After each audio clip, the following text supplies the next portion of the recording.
This was Lagos 30 years ago. You see this traffic issue?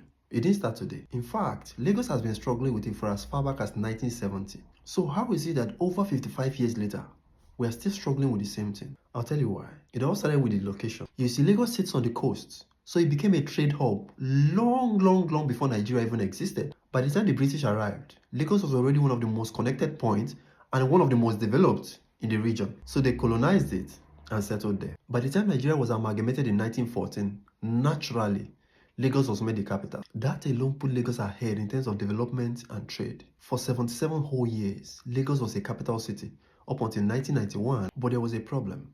When a city becomes a political and commercial capital for a very long time, something starts to happen. So many people from all over the country start relocating to the place. Everybody wants to live there because there's a lot of opportunity there. Lagos has somewhere between 17 and 21 million people living in it. The problem with that is that the infrastructure of the city was not built with that many people in mind. Let me put that in context.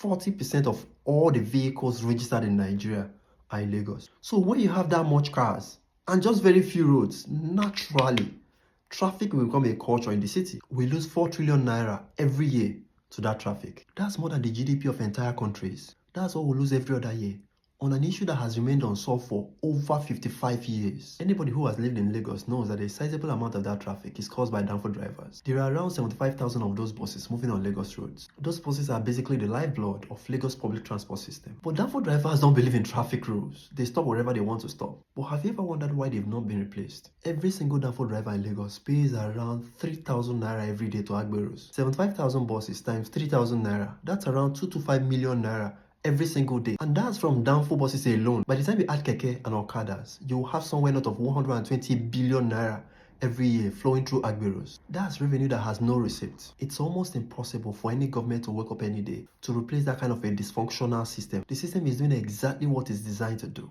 It's not a mistake. So is there a solution? Of course, there's a solution. Lagos is a mega city in a developing economy. So many other mega cities in developing economies have had similar problems and they've solved them. The BRT in Lagos, the red and blue rail lines, super amazing. Even the boat project, fantastic. All of these have a lot of potentials. There are even plans to expand on them. So is Lagos making progress? Yes, a lot of progress.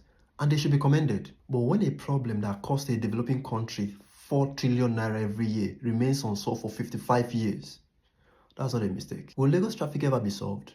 Or will our children in 30 years' time pick up newspapers and still be reading about how traffic is still costing the city trillions of naira every year? Only time shall tell.